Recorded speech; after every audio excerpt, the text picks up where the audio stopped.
Having fed the cable along, we're now going to remove the blanking plate, the lower blanking plate, on the back of the printer. Keep the screws because we're going to reuse them. We're now going to feed the encoder cables through this opening, taking care not to catch anything inside the printer.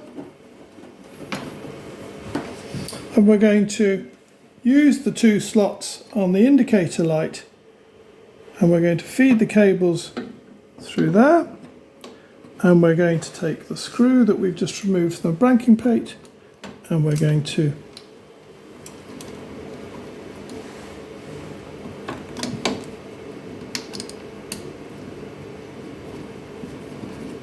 mount the indicator light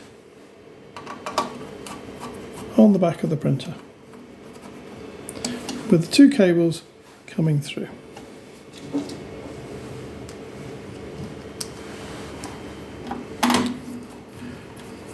And there we have the encoder assembly fitted.